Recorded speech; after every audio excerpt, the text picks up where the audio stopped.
Let's welcome Mary Johnson.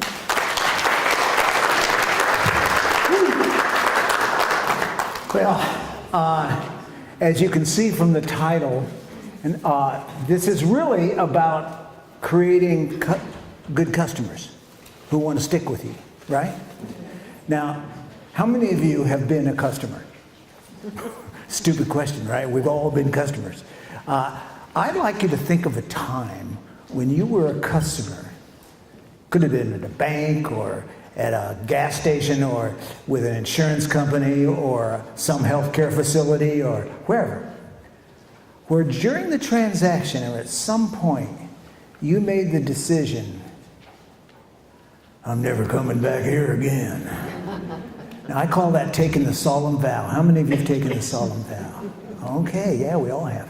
All right, well, I'd like you to bring to mind a time when you took the solemn vow. Okay, got one?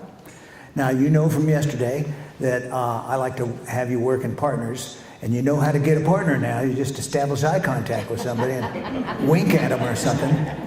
Okay, that's your partner.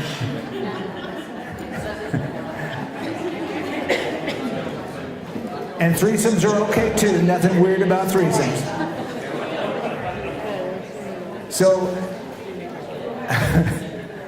now I'd like you to take just the next 4 or 5 minutes, so you have to do it quick, but for each of you to tell the other person the story of when you took the solemn vow. Just tell them what happened. Okay, wait, before you start, as far as telling your partner the name of the company where this took place, go ahead, I don't care. Have fun.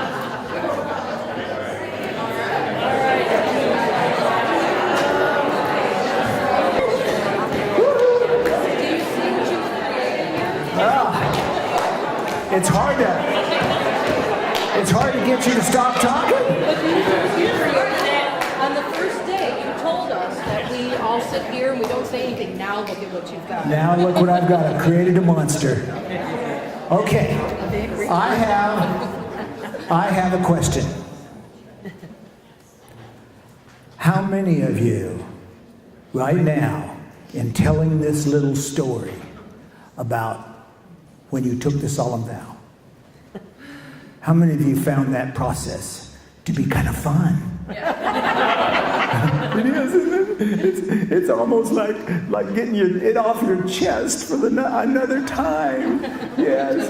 And how many of you have told this story before to someone else? Uh-huh. And have you noticed that every time you tell it, it gets better? Yeah, I know. I tell stories for a living. I'm going to tell stories today. And I've told them before. And the more times you tell a story, the better you get at it. You get better with the punchline and the timing. And have you noticed that every time you tell the story, it gets a little better? It's like you start to add stuff that wasn't there before.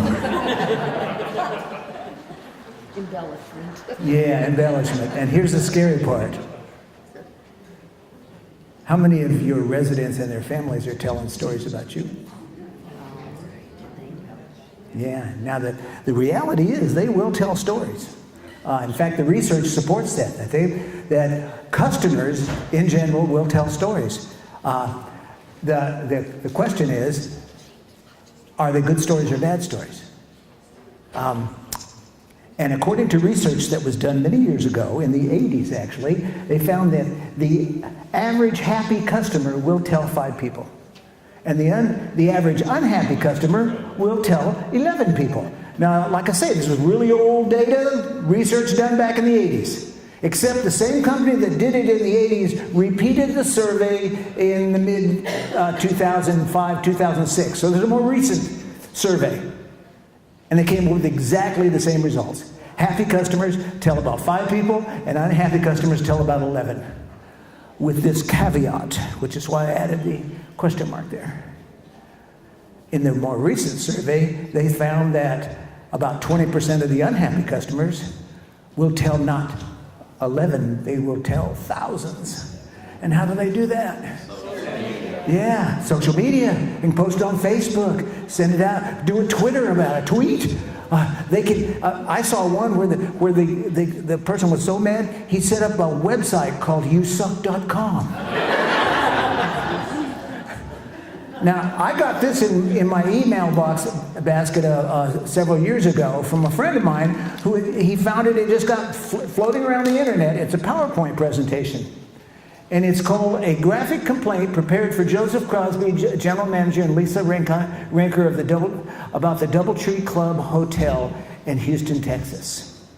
Now, this has been floating around for several years. Has anybody ever seen it? No. Okay. You have. So it's still out there. It's still floating around. Now, it was a 17-slide PowerPoint presentation. I'm not going to show you all 17 slides, okay? But I'll show you a few that I like, kind of my favorites. This slide says, we are very unlikely to return to the Doubletree Club Houston. We are, oops, I skipped a slide there. Okay, so let me just tell you, these folks showed up at the Doubletree late at night, and their rooms had been given away. And so what really ticked them off was not only that their rooms had been given away, but that the night shift clerk, a guy named Mike, they named him in the PowerPoint, had treated them in a way that was not understanding or empathetic. And in fact, according to them, he acted like it was their fault, even though they had rooms reserved and a credit card down on it. And so they wrote this thing, and they said, we are very unlikely to return to the Doubletree Club Houston. Lifetime chances of dying in a bathtub, 1 in 10,455. Chance of the Earth being ejected from the solar system by the gravitational pull of a passing star, 1 in 2,200,000. Chance of winning the UK lottery, 1 in 13,983,816. And the chances of us returning to the Doubletree Club Houston worse than any of those. And what are the chances you'd save our rooms for us anyway? You think these guys were ticked off? Yeah. But here's my favorite slide.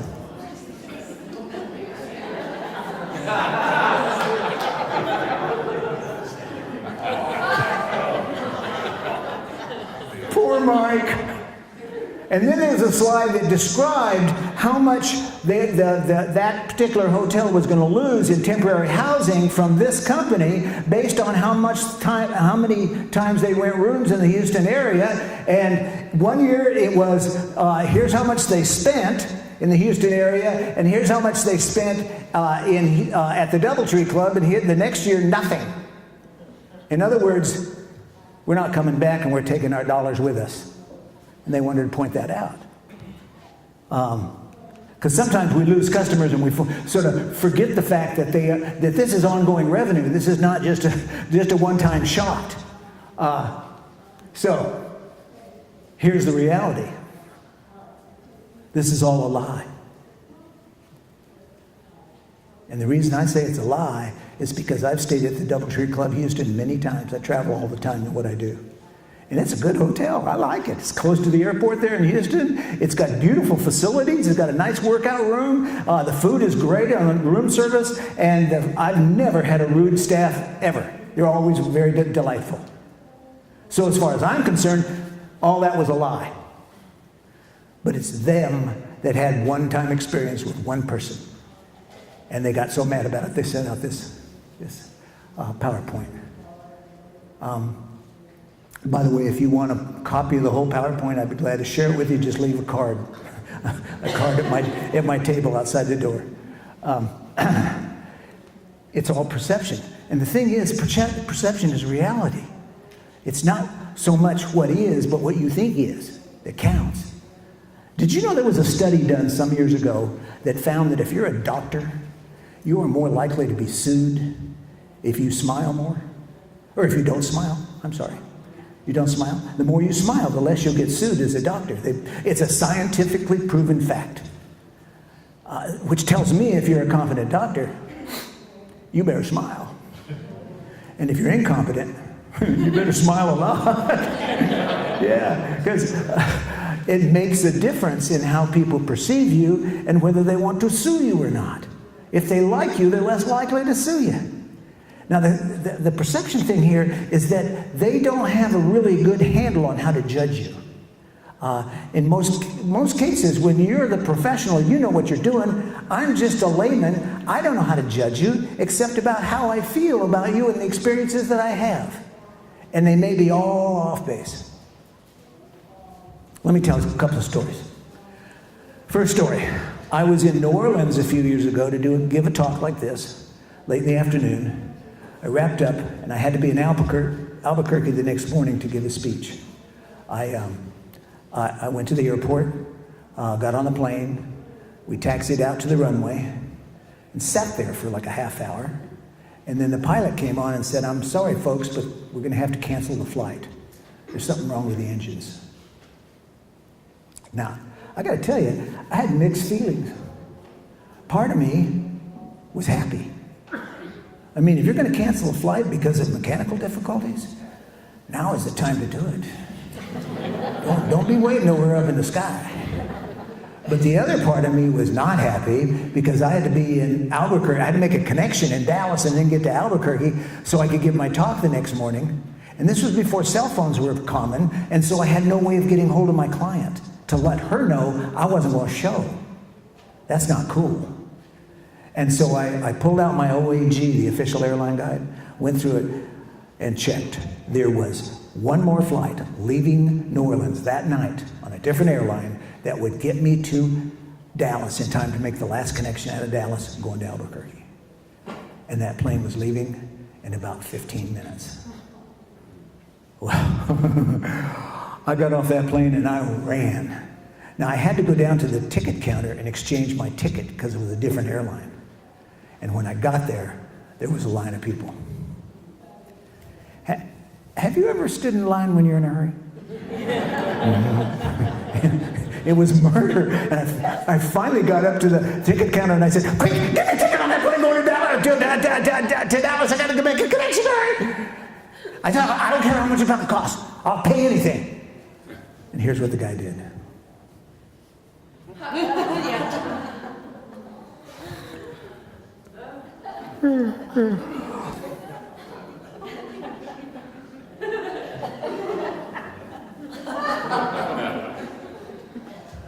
I said, "Would you hurry?" He looked at me and said, "Hold your horses. I'm going as fast as I can." Finally, he hands me the ticket and he says, "Hope you make it." Well, I grabbed the ticket. I ran down to the security, got through security, ran down the concourse, and I got to the gate 5 minutes after takeoff time. Yeah. But the plane was still there. And the door was open. And there was a gate agent or some woman in a uniform standing there. And she looked at me and said, "Are you Johnson?" I said, "Yeah." She said, "Get in here." I said, "Yes, ma'am." I got in the plane and I sat down, flew off to Dallas, made my connection in Dallas, got to Albuquerque. And the next morning I gave my talk, and my client never knew the difference. She never knew how close she came to me not showing. And we had like we had yesterday, about 300 or 400 people in the room. And I dodged a bullet. Whew. And that's the end of that story. Now let me tell you another story.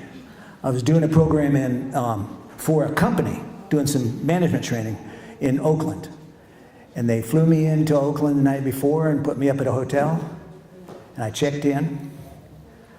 I can't tell you what this lady did that was so special, but it was. She was just nice. She reminded me of my mom.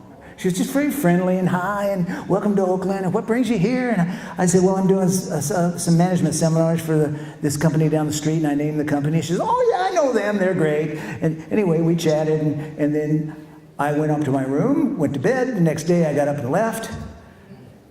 And it was 8 months before the same company brought me back to do another program. Put me up in the same hotel. I walked in, and there she was. And when I saw her, I remembered. I went, "Oh, I remember that lady. She was nice." And I walked up and I said, "Hello." And she looked at me and said, "Oh, Mr. Johnson, welcome back. Nice to have you here again. You going to do some more work for that company?" I said, "Yeah." And she said, "That's great." And then I looked at her and I said, "How'd you do that?" And I said, "What do you mean?" She says, "How did you remember my name?" And she said, I just have a knack for names. You're from Phoenix, right? I said, yeah. Anyway, we chatted a little more, talked about my family and stuff, and then I got checked in, went up to my room, and the next day I left. And it was about another 8 months before the same company brought me back to do another program. Put me up in the same hotel. And I walked in the night before, and there she was. And when I saw her, of course, I remembered. I went, oh, I remember that lady. That's that lady who can remember names. Oh my gosh, what's her name? I went up to the counter, I said, hello. And she looked at me and said, well, hi, Larry, welcome back. How's your wife, CJ? And your daughter, what was her name? Megan, something like that? And I thought to myself, I'm in the twilight zone. This is too weird for words. And that's the end of that story. Now, I just told you 2 stories. One took place in New Orleans at the airport, and one took place in Oakland at a hotel. You tell me, where did I get better customer service? In New Orleans or in Oakland? Oakland. I don't know. I disagree. I think technically I got better service in New Orleans. I was late for a plane, and it could be that I misinterpreted his behavior. I was under a lot of stress. I really should have been medicated. By the way, how many of you have dealt with family members that should be medicated? You know what I'm talking about. And on top of that, he obviously went out of his way. Because after I ran off, he must have called down because they were obviously holding the plane for me. Yeah. So he went the extra mile. All the lady did in Oakland was remember my name, and she was nice. That's all. So technically I got better service in New Orleans, but who am I going to tell better stories about? To my friends. Oakland. And that's all the power of perception, and it all has to do with how I feel. Now, how do you build that? Well, understand that you will gain my loyalty when I perceive that I love you. And that's it. Now, I'm not saying that just off the top of my head. This was a study done at the University of Texas by a guy named Peterson, where he found that when customers are loyal, as opposed to being satisfied, doesn't matter if you satisfy your customers, it's if you want to instill loyalty in them, so they'll not only keep coming back to you and rather than move somewhere else, but recommend you to other people. That's loyalty. And he found that it's love that counts. And he determined that he had people describe words, use words to describe the businesses that they do business with. They said, what describes how you feel? And it was only love that reflected loyalty, where they could keep coming back. For example, your name, sir, is? Steve. And Steve, you, what do you do? I'm Director of Dining Services.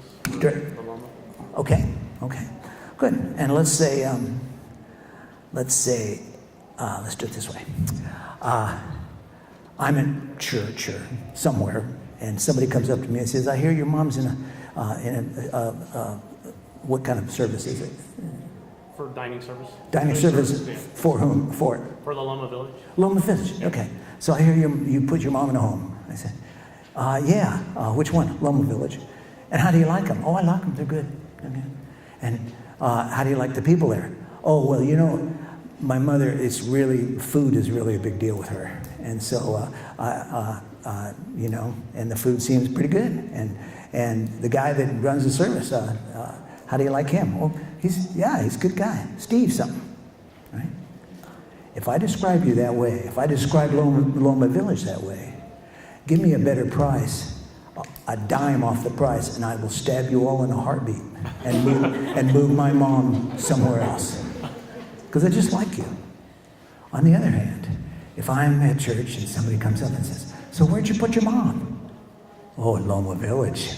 Really? How do you like them? I love them. Really? What do you love about it? Oh, the food is fabulous. Really? But I'll tell you it's great, because my mother has these weird tastes, like she only likes white pepper, not black pepper, to go figure out why. And Steve, the guy who's runs dining services, he made that happen. He's awesome. You like him? I love him, man. I love you, Steve. Everybody loves Steve. Everybody loves Steve. See, when people will describe you that way, they're more likely to stay loyal. I'll tell you a company that I'm loyal to is Nordstrom department stores. Yeah, how many of you shop there? You get good service? Yeah, now the clothes aren't cheap, but the service is awesome. And I had my first experience with them, 20-some years ago. It was 1992 or 93. I attended a seminar like this. And the guy speaking mentioned Nordstrom, and he said he had this wonderful experience up in Salt Lake City. He was given a talk, supposed to start at 9 o'clock, and at 8 o'clock he was there in the hotel getting dressed to come down, and he was wearing suspenders, and the suspenders, he had forgotten to bring them. And you know, when you wear suspenders, you wear your pants looser than you normally do. And you don't carry a belt, because a belt and suspenders is a sign of insecurity. And so without the belt and the suspenders and loose pants, he was sort of in a jam. So he came down from his hotel room down and found his client and said, because he was from out of town, he says, do you know where I can get something to hold my pants up? And she said, well, a department store just opened up down the street. It's called Nordstrom's, and they're supposed to have great service. Maybe they can help you. And he said, but it's only 8 o'clock. Would the department store be open? And she said, I don't know, let's try. So they called. And they were closed, but a security guard answered the phone. And they explained the problem to the security guard, and he said, well, tell you what, come on down, come around the back to the loading dock, and I'll let you in. He went on down, the security guard met him, walked him over to the men's department, where the security guard had already laid out several pairs of suspenders.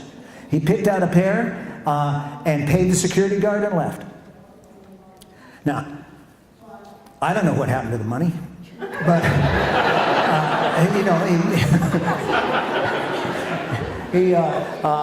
but he was happy. He was so happy that he was telling that story at subsequent seminars. And when I was in, well, about 3 months after I heard that story, I was in San Diego to give a talk, and I was being videotaped like I am today. I was being videotaped, and I was a little nervous. And that morning, I'm getting dressed. Same thing, I had to be on stage at 9 o'clock, kind of like yesterday in a big group. And at 8 o'clock, I'm getting dressed, and I forgot something on my wardrobe. My shoes. I had come in the night before in flip-flops. So I'm going to be videotaped in a suit with flip-flops. So I remembered that story that Sam had told previously, and I thought, I wonder if there's a Nordstrom department store here. Let's see if they're good for the reputation. So I called, or I went in the phone book. This is before you could go online and find it. I went in the phone book, and there was a Nordstrom's there in San Diego. So I called them. Again, they were closed because it was 8 o'clock. Got a security guard who said, hang on, I think there's somebody in the store. I'll go get him. She came on, she says, hi, this is Monica, can I help you? And I said, yeah. And I told her my problem, and she said, you know, I don't work in the shoe department. You ever get that? Not my department.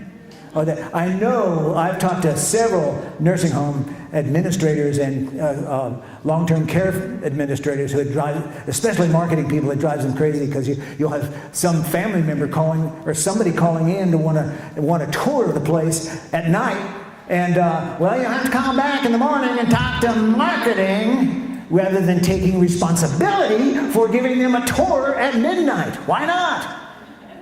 Anyway, so that was what I thought I was getting when she said, I don't work in a shoe department.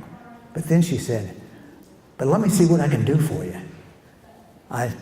She says, you know, I notice over there, she says, what style shoes do you like? And I said, well, I know, something conservative, wingtips or something. And she said, now, I noticed there's a new display over there in the men's shoe department.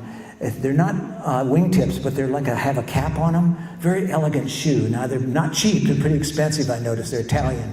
But, and I said, great, that sounds perfect. I don't care.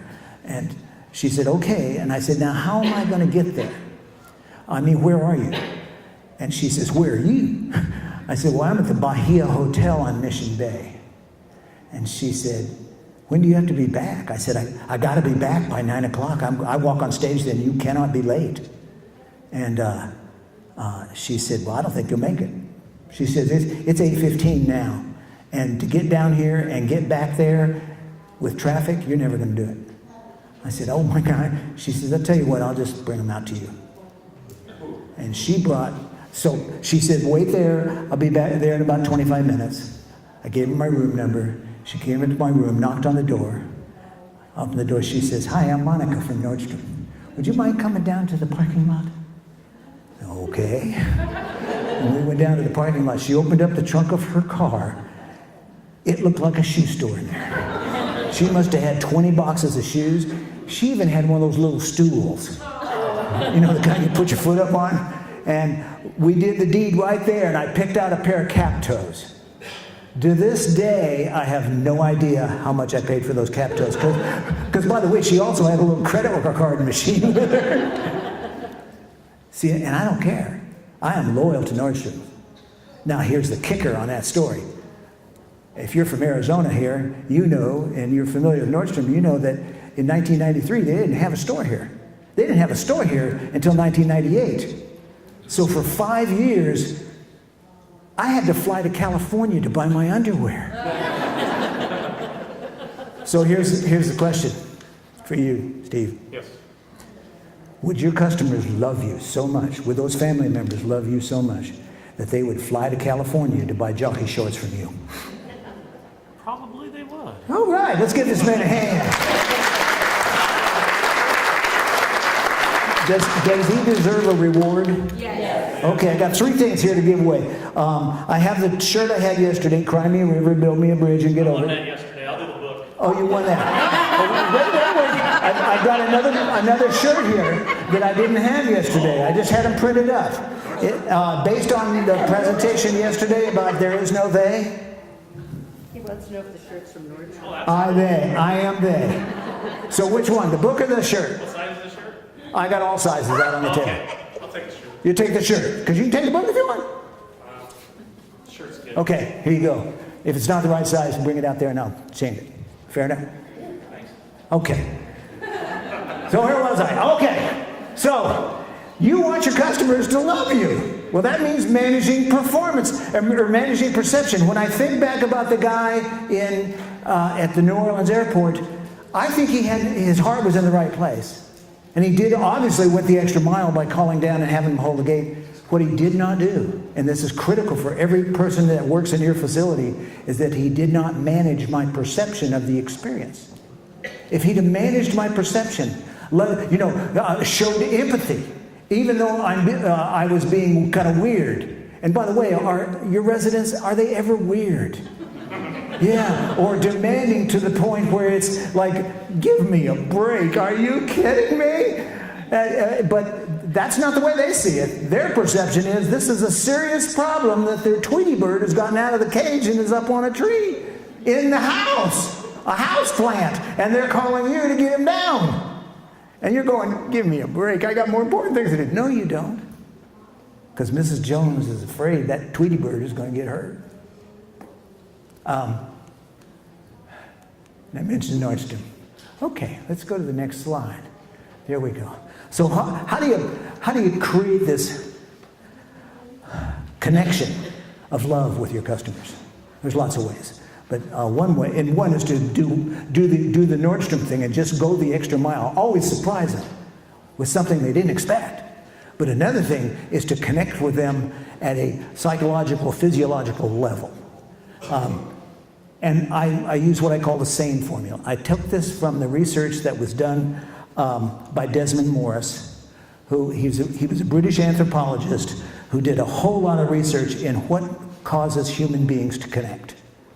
And he found that there are certain behaviors, he called them bonding behaviors, that will draw people together. You see, we're always either pulling people towards us or we're pushing them away. Rarely is it static. And so he found that there are certain behaviors that will draw people towards us. And the first one is pretty simple. Smile. Yeah, you got it. Smile. Now, is that important to smile? That's going to be an appropriate smile. You can't say, hi, I just ran over your dog and killed it. That's probably not an appropriate smile. But if it's appropriate, it's powerful. And according to Desmond Morris, it draws us together based on his research with infantile responses. You know, when we're infants, the first thing we learn to do to control our world is to what? Cry. And it works pretty well. We get our feet and needs met, we get fed, we get picked up, we get changed. It's pretty good. The second thing we learn to do is smile. Now, the first smiles are probably gas. You know, baby cries, you feed him, and then you pick him up, and he goes, hmm. And mom goes, oh, look, he smiled. Wasn't that cute? Oh, my gosh, no. And the next time he goes, hmm, it happens again. Now, this is called behavioral reinforcement. And after a while, we catch on, hey, that a smile is a pretty powerful thing. It also bonds us to our parents. According to Desmond Morris, we are drawn at a psychological level to our parents and the people around us who we loved and loved us, to their smiles. And it follows us all our lives. By the way, how many of you in this room have fallen head over heels in love with somebody with a killer smile? How'd that work out for you? It may or may not have worked out, but it's sure powerful at the time, isn't it? Yeah. You all know who Dan Rather is?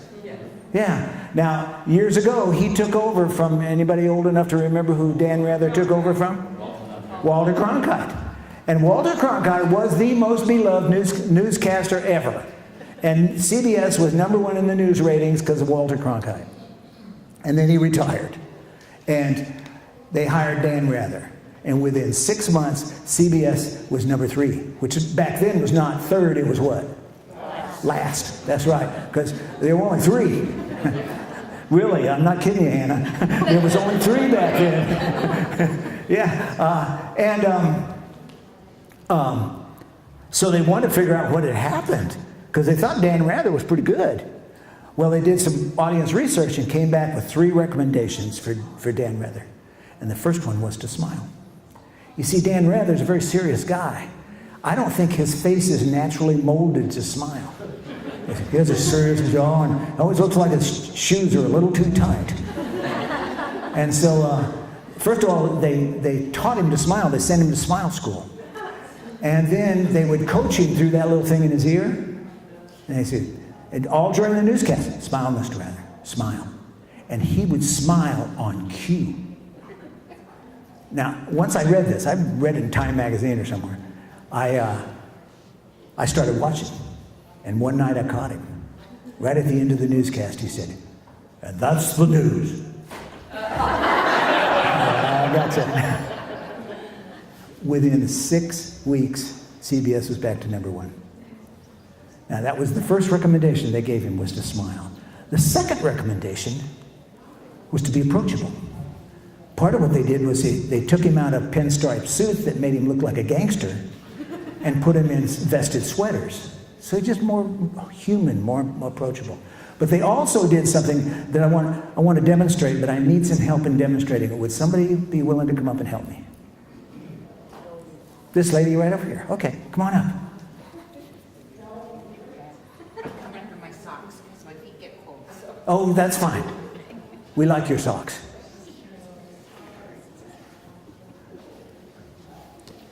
Okay. Hi, I'm Larry Johnson. I'm Tammy. Nice to meet you, Tammy. Nice to meet you too. Okay. Now, we just introduced ourselves to each other, right? Now, let's do it again. Okay. Okay, go back there and I'll come up to you. Okay. All right, here we go. Hi. Hi. I'm Larry Johnson. Hi, I'm Tammy Argus. Nice to meet you. Nice to meet you too. Okay. Was there a difference between the first time and the second time?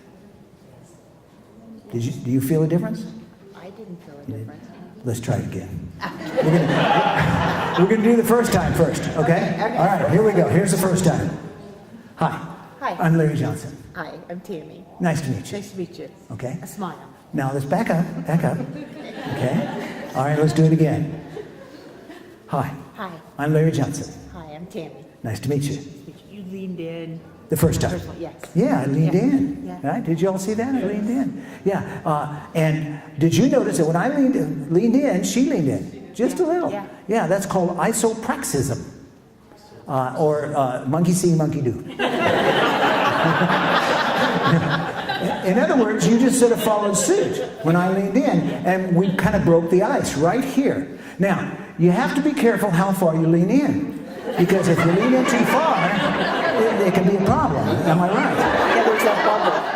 Yeah. Are you uncomfortable? Just a tad. You're acting funny. Okay, now, I was too close? Just a little, yeah. Okay, is this better? Is this okay? That's much more. How's this? That's still okay with me. How's this? Now you're getting a little close. Real close. Okay, so this, I'm right at the line here, aren't I? Yeah, would you stick your arm out straight towards me? Yes, Okay, just about arm's length. If I stepped up to your arm, that's a little close, isn't it? it is. Yeah. See that, and that's normal for this culture. Different cultures have different standards. But in this kind of average American culture, about arm's length for what I call friendly strangers. You see, we're strangers. You don't know me, but we're friendly in that you know I'm not going to hurt you. If we're out in the street and I was a total stranger, more than an arm's length would be preferable. Yes. Back here somewhere. Okay? Yeah. Now, here's the question I have. Okay.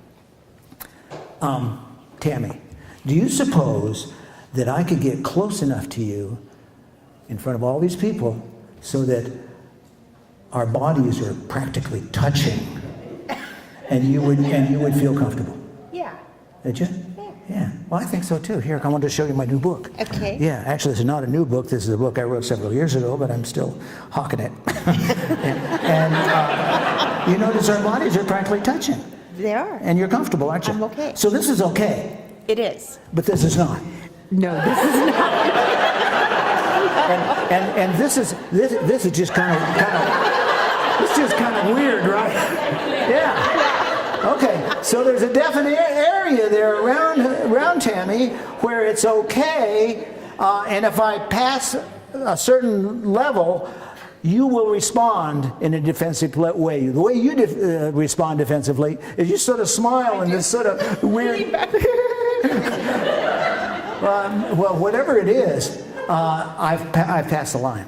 So, what does that all mean? Let's say answer the question. So what? So what?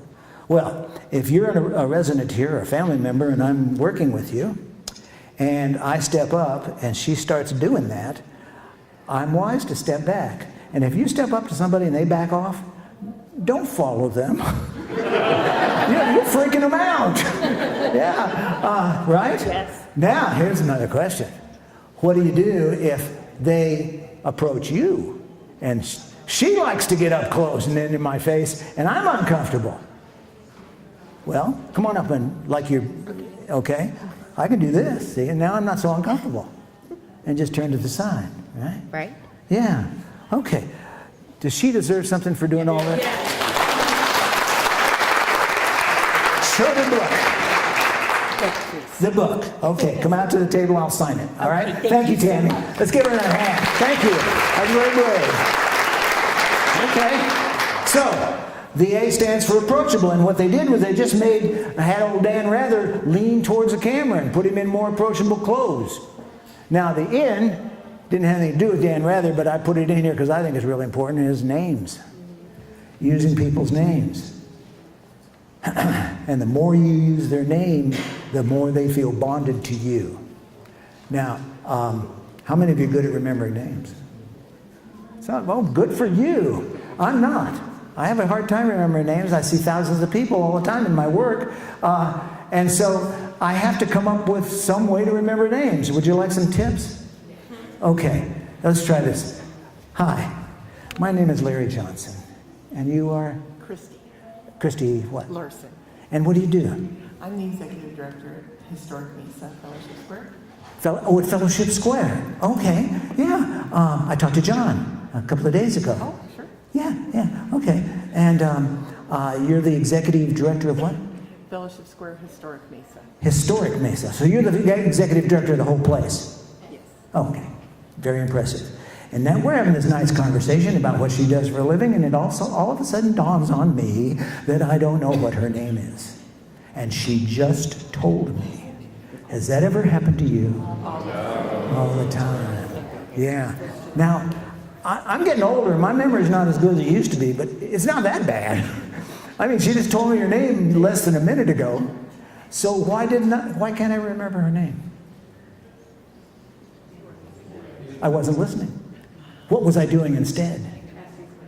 I was thinking of the next question. I was planning my response. Whatever it was, I didn't hear the name. There is a scientific fact that says it is virtually impossible to remember a name you did not hear. You got to hear it first. So if you're going to hear somebody's name, stop and listen and say, now what was that name again? Christy Larson. Christy Larson. Yeah. Larson, like the cartoon Larson, the cartoonist? Sure, my husband, yeah, his son. Okay, but I mean, isn't there a Larson? Gary Larson, yeah, he's a satirical cartoonist. Okay, and I spell it Larson? Ian, okay. And Christy is, how do I spell that? Kristie. Kristie. Christy, okay. With the K, is it Nordic and... No. Okay. And you know what the roots are? My dad saw that name in a newspaper. Oh, so it has newspaper roots. Yes, yeah. Yeah. Okay. Now, I have just done step number 2, which is after I heard it, I discussed the name. We talked about the name. We talked about the history of the name, the spelling of the name. Now, you have to use some judgment here. You know, I can't, if she says, well, oh, my name's Bob Jones, I say, oh, how'd you spell that? That's dumb. But I have to use some judgment here, but I want to talk about your name and get some history, because I'm looking to do the 3rd step, which is to make an association. You see, I've already done it. I've associated you with Gary Larson, the cartoonist. I've associated you, Christy. I had a girlfriend, my first girlfriend ever was in the 7th grade, and her name was Christy. And it was spelled with a K. And she was Norwegian though, so that's why I asked about the Norwegian thing. So now I've got, if I see you in the hallway, I'll remember Gary Larson and it was Christy. And then I'm going to come up and kiss you. And then, and you're going to have no idea why. But my point is I made some sort of a weird association. And it can be weird, it can be familiar, it can remind you of somebody you know, whatever. Okay? All right, here's what I'd like you to do. Turn your name tag over. I'd like you to turn to your partner and introduce yourself again. Cover it up then so they can't see. Okay? And hold it before you do.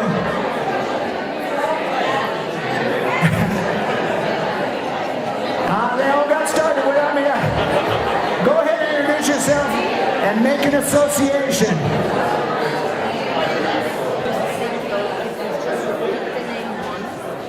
All right. I'd love to hear, did anybody make an association of your partner's name? What'd you get? Her first name's Wendy, who's one of my favorite cousins growing up. Oh, okay. Good. All right.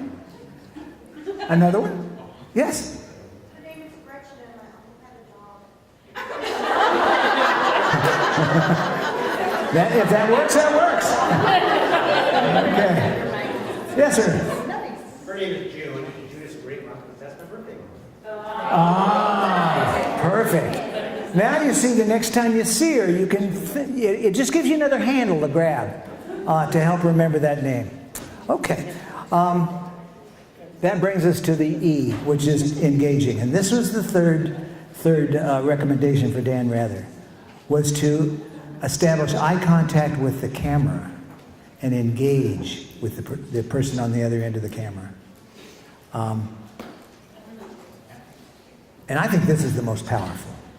If you want your customers to love you, your residents to love you, I think it's important for everybody in your facility to engage with them every day and to engage in a way that they feel like they're a part of this world of mine.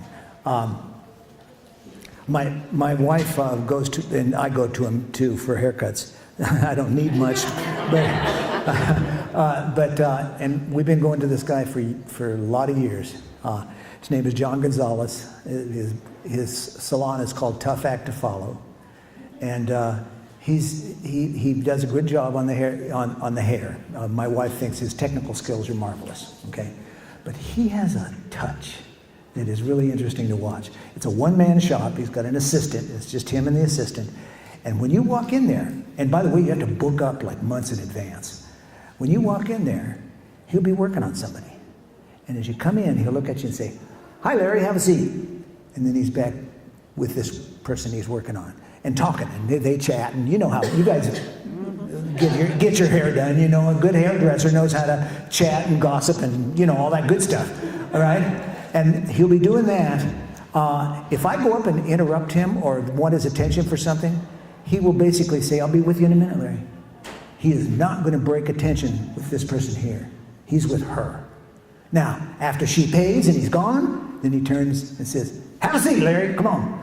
And now he gives me all his attention.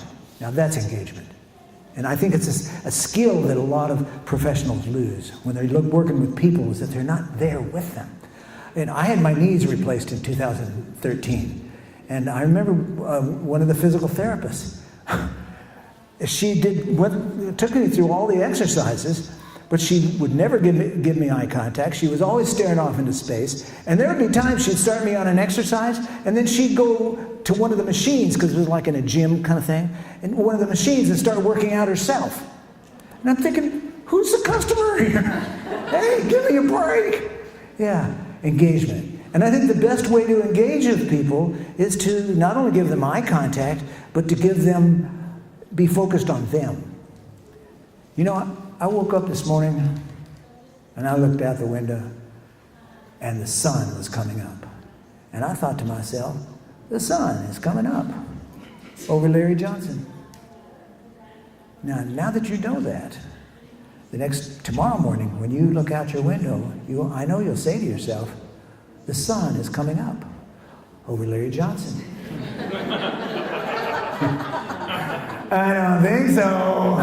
My guess is you'll think the sun's coming up over you, which is natural, because let's face it, we all see the world from our own perspective. We are all the stars of our own movies. We're like we're in a tank just looking out the eye hole here at the rest of the world as we travel through it. And so it makes sense that we're sort of focused on ourselves. Let's do a little exercise just for fun. I'd like you to turn to your partner and take 1 minute, so this is quick. You can have a conversation and talk about anything you want. Just discuss. You know, this is free time. Except, here's the caveat and the limitation. Only, you may not use the words I, me, or my. Other than that, you can talk about anything you want. Go ahead.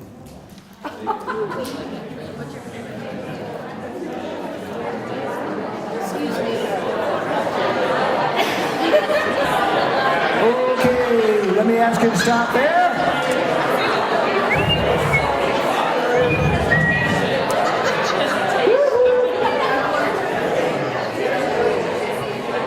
Now, was this hard to do? Yeah, it is. You know, most people approach this exercise in one of two ways. Either you talk about really boring things. Oh, the weather's getting warm, isn't it? Or you can set your partner up and go, so where do you work?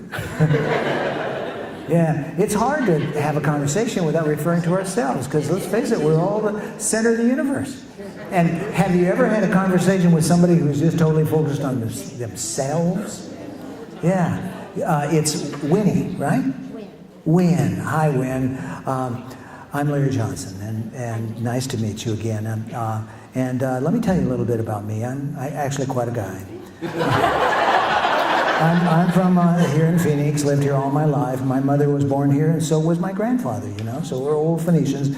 Lived here, and I went to Camelback High School, and I have a lovely wife that you met yesterday, and I have a beautiful daughter, and we love to travel, and I've been through some serious problems in my life and had some operations. Would you like to see the scars? That's okay. That's enough about me, Wynn. Let's talk about you. What do you think of me? Yeah, those people, they're special, aren't they? They're just focused on themselves. And really, the secret to engagement is to focus on them.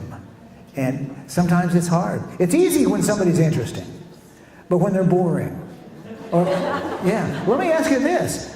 Yesterday, as you were watching my wife talk, you know, there were times when there was a sort of a dead space. Did anybody feel a little antsy? Like, come on. Yeah, and I know, I love her, and I've been with her for 47 years now.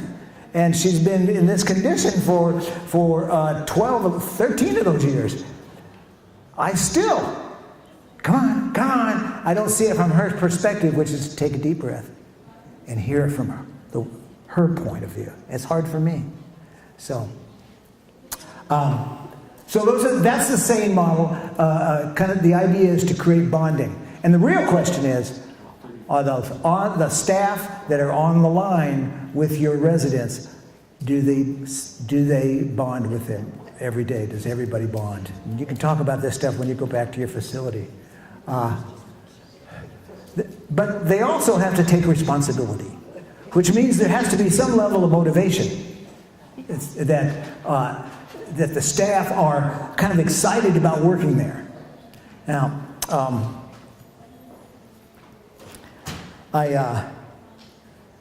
when I think of people who were excited about their jobs, I did a program for Southwest Airlines a few years ago.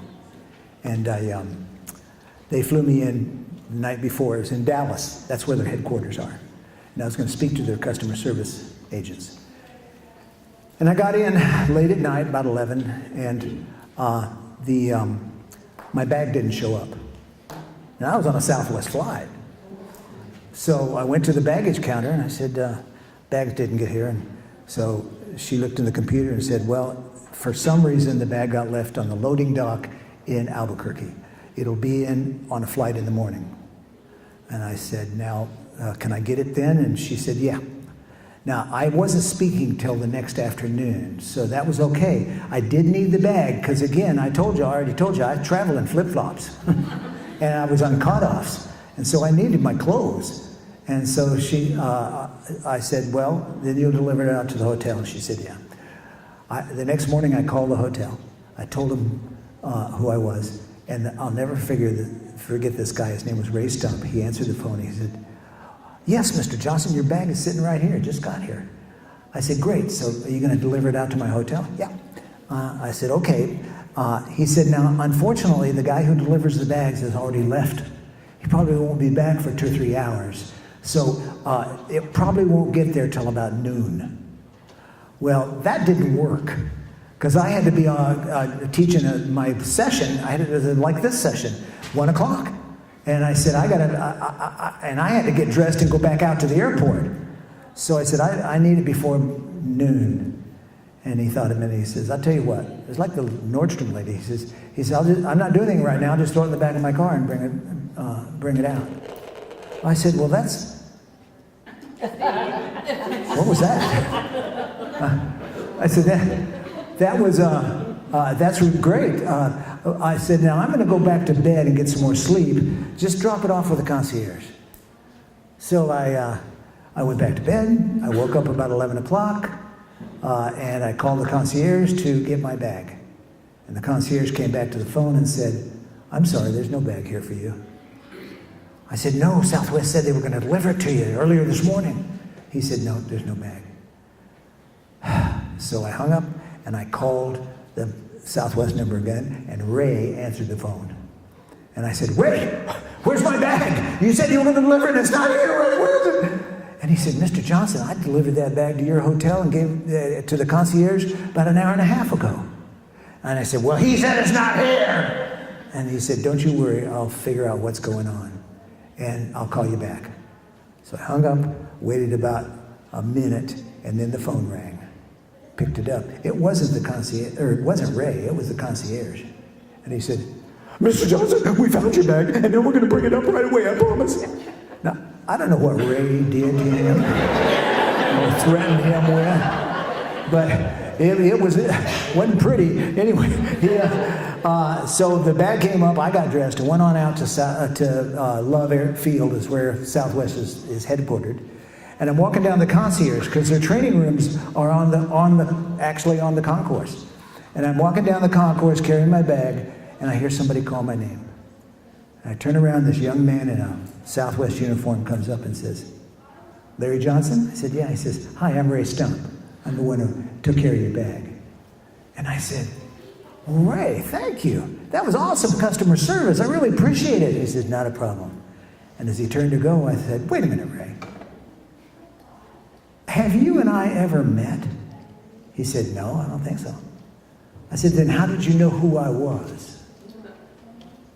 And he looked at me and he smiled and he said, I recognized your bag. And I thought to myself, Ray, you need a life, man. You're just way too far into these bags. But isn't that awesome? And I think of those kinds of employees, I call them Ray Stumps, that just are really into their job and they go the extra mile. They just love what they do. How many of you have a Ray Stump working for you? Okay. And don't you want to hold on to them? Never let them go? Oh, yeah. I had a chance to talk to John Scott Williams. Is he in here today? There he is. Hi, John. Yeah. Good looking picture. You clean up well. And I said, what is it that motivates your employees? And he quoted Maya Angelou and said, when you know better, you'll do better. And I said, well, what are you talking about? And he says, when you invest in the people who work for you, when you train them, when you develop them, when you give to them, they give back, that they grow. And that inherently motivates them. And it made me think of the Fortune 100 best companies to work for just came out this last week. The list comes out every year. It was the list, and this year, number 2 on the list out of 100 of the best companies in the United States to work for is a company called Wegmans Markets. It's up in Albany in northern New York, upstate New York.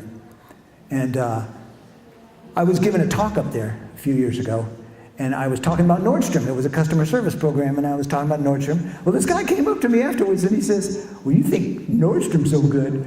How about Wegmans? And I said, well, what is a Wegman?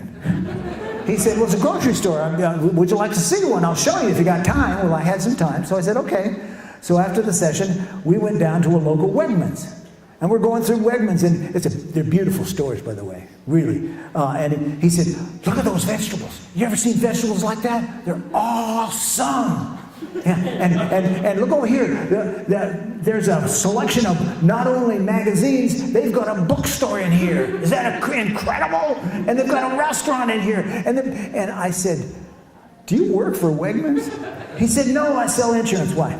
I said, well, you seem to be really turned on by this place. And he said, well, I'll be honest with you. He said, my son works here, works part-time. He's going to college. So he comes in at night and stocks shelves, working part-time, college kid. They pay him regular wage, plus they pay him, he's on full benefits, part-time guy on full benefits. And he's on full scholarship. All he has to do is turn in his grades, and as long as he maintains a B average, they pay all his books, all his tuition. This is college. Now think about it. That is a stupid investment. Really. Because let's face it, college kids working at supermarkets stocking shelves, they are not going to stick around once they graduate. But what do they become? Customers, really loyal customers. And a few do stick around and become the managers. All the managers in the Wegman supermarket chain have gone through that system and have been on scholarship with them. So they consider it worth it. And as I talked to John, I got the feeling you sort of have that same attitude, that you invest in people and it comes back to you. What goes around what? Comes around. I also talked to Steve Koldacki. Is he in here? I saw him leaving as I was coming in. He said, pick the right people based on what they want in life. Then empower them to make decisions without having to always get permission. Now that's called what? Empowerment. Empowerment. Yeah. And I think that's a big motivator. Got to tell you, by now you know I like to tell stories. So I checked into a Marriott hotel one night. Late at night, I was hungry. And after I checked in, I said, can I get something to eat? And the guy behind the counter said, well, I'm sorry, but the kitchen's all closed down for the night. They've locked up and gone home, locked all the refrigerator and all that. And I said, well, I'm really hungry. And he thought for a moment. He says, hang on a minute. He disappeared. He came back about 10 minutes later. He had a platter stacked this high with cold cuts and bread and salad and all kinds of things to eat. And he said, how's this? And I said, yes, that's awesome, thank you.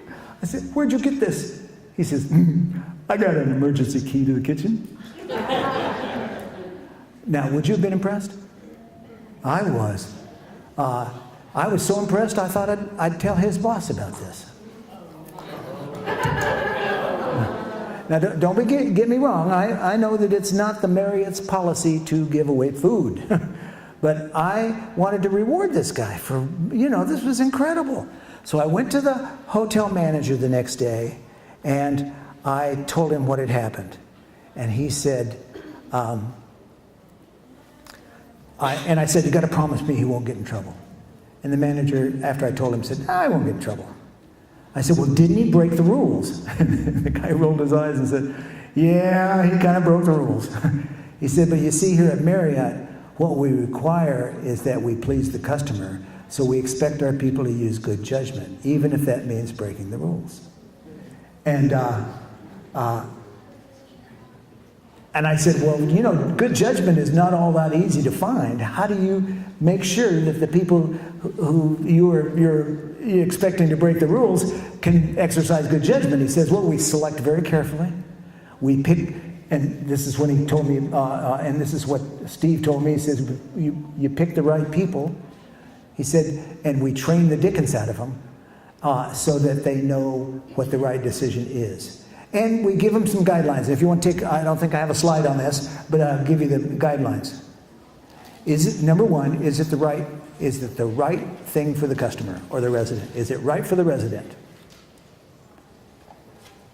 Number two, is it right for the facility? Number three, is it the right thing to do? And number four, is it lawful?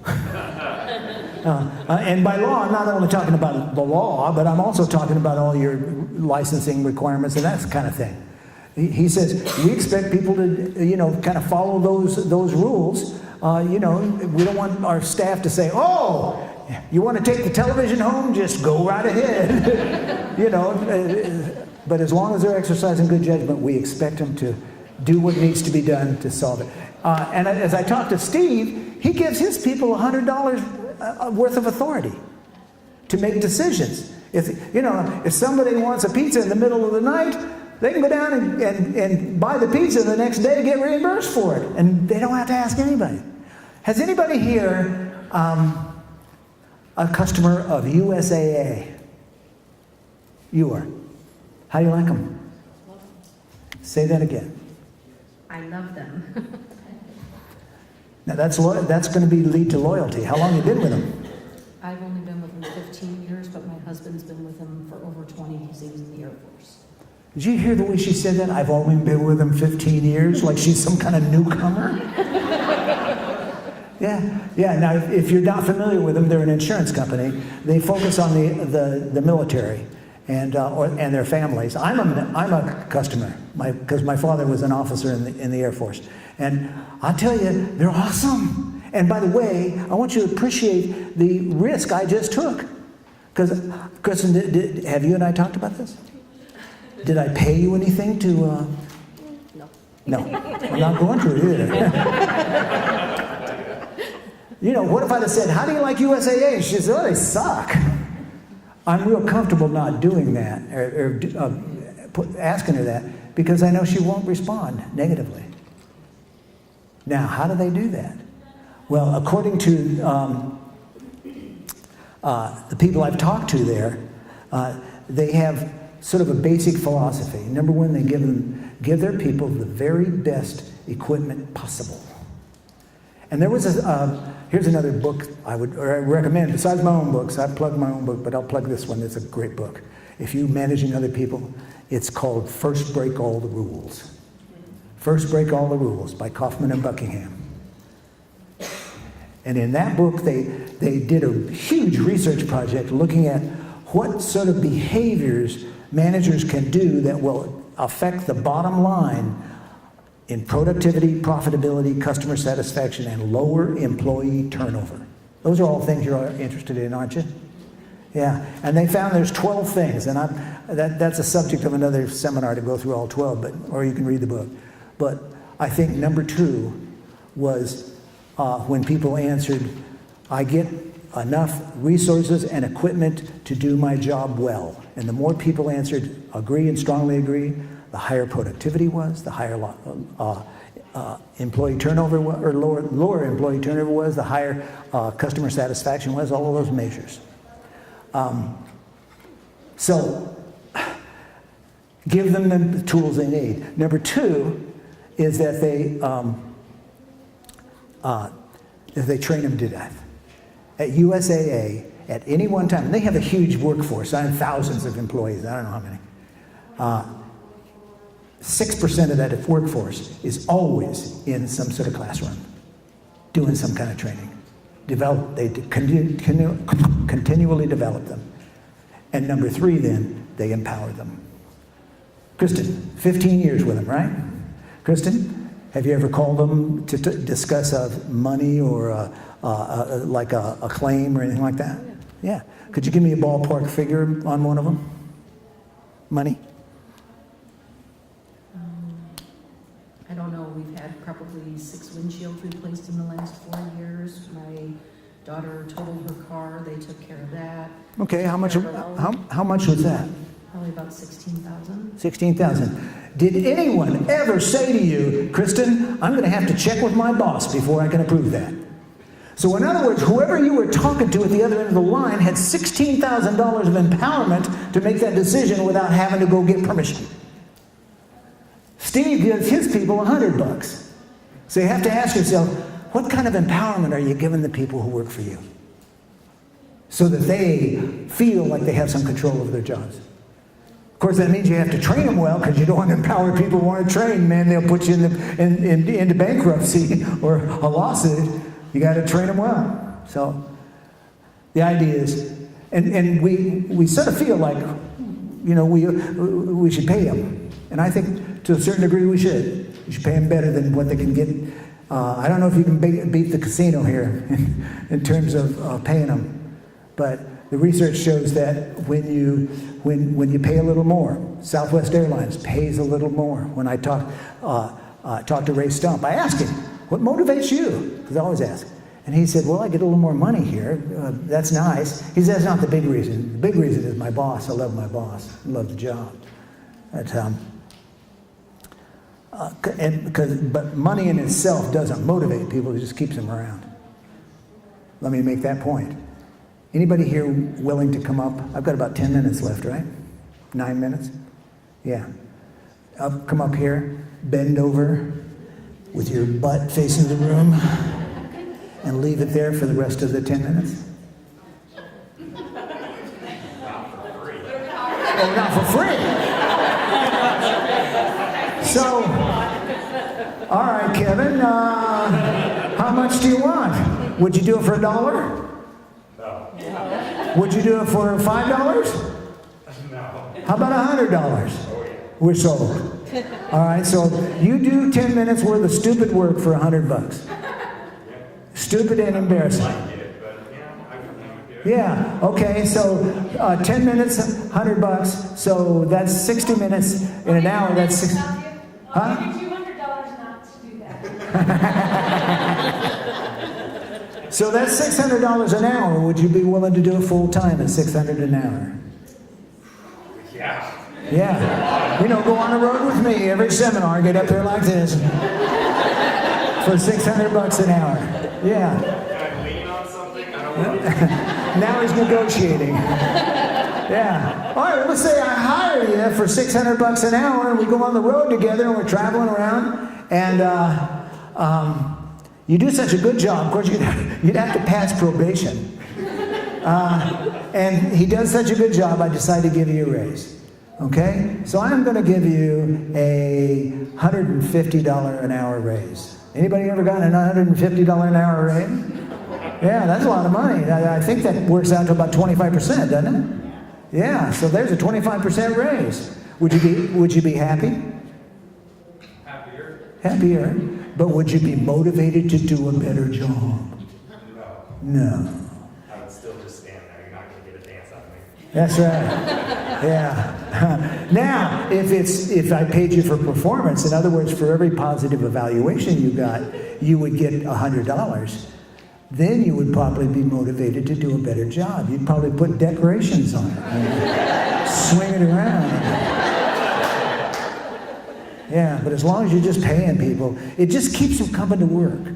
So it's a reason to come to work, but it's not a reason to go the extra mile. Now, that means, for all of us, that means leadership.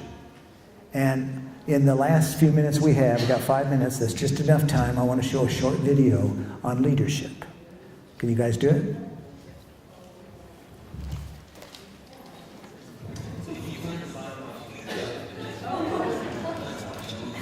Start to finish in under 3 minutes and dissect some lessons. First, of course, the leader needs the guts to stand alone and look ridiculous. It's almost instructional. This is key. He must be easy to follow. Now here comes the first follower with a crucial role. He publicly shows everyone else how to follow. Notice how the leader embraces him as an equal. So it's not about the leader anymore. It's about them. Notice how he's calling to his friends to join in. So it takes guts to be a first follower. You stand out and you ridicule yourself. Being a first follower is an underappreciated form of leadership. The first follower transforms a lone nut into a leader. If the leader is the flint, the first follower is the spark that really makes the fire. Now here's the second follower. This is a turning point. It's proof the first has done well. Now it's not a lone nut and it's not 2 nuts. 3 is a crowd and a crowd is news. A movement must be public. Make sure outsiders see more than just the leader. Everyone needs to see the followers because new followers. Now here come 2 more people, then 3 more immediately. Now we've got momentum. This is the tipping point, and now we have a movement. As more people jump in, it's no longer risky. If they were on the fence before, there's no reason not to join in now. They won't stand out, they won't be ridiculed, and they will be part of the in crowd if they hurry. And over the next minute, you'll see the rest who prefer to stay part of the crowd, because eventually they'd be ridiculed for not joining. And ladies and gentlemen, that is how a movement is made. So let's recap what we've learned. If you are a version of the shirtless dancing guy, all alone, remember the importance of nurturing your first few followers as equals, making everything clearly about the movement, not you. Be public, be easy to follow. But the biggest lesson here, did you catch it? Leadership is over-glorified. Yes, it started with the shirtless guy, and he'll get all the credit, but you saw what really happened. It was the first follower that transformed a lone nut into a leader. There is no movement without the first follower. See, we're told that we all need to be leaders, but that would be really ineffective. The best way to make a movement, if you really care, is to courageously follow and show others how to follow. When you find a lone nut doing something great, have the guts to be the first person to stand up and join in.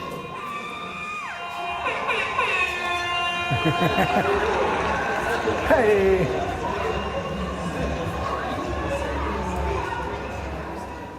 I love that concept that the real secret to leadership is the first follower. Yeah. I think the other thought, and I'm going to close here, so I'm getting the cut side here, is that leaders lead by example. You're going to learn all kinds of good things here in these 3 days, and how you demonstrate them will make a big difference. You know, I watched with a really great deal of concern many years ago when a well-known athlete, his name was Mercury Morris, played for the Dolphins. He was arrested. I'm not talking in the mic. He was arrested for using cocaine and trafficking in cocaine. And when the news media interviewed him, they asked him, how can you justify using cocaine when so many young people in this world look up to you as a role model? And he said, well, I didn't sign a contract to be a role model for anybody. I signed a contract to play football. Do you buy that? No, I think it comes with the territory. He's a famous person in a sport that kids love.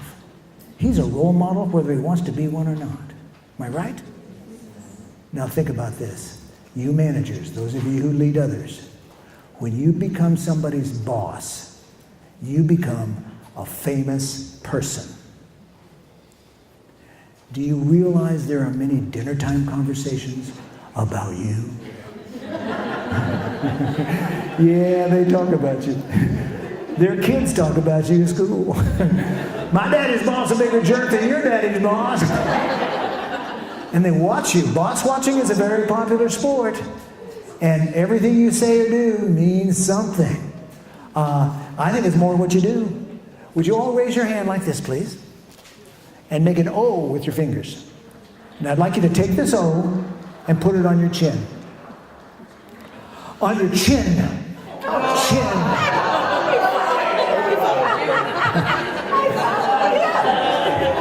You see, people don't care what you say. They watch what you do. So I hope you've learned some of the right things to do. Thank you so much. It's been a pleasure. Oh, and one other thing. I picked on Kristen. Would you like a t-shirt, Kristen? There you go. And I got different sizes out there.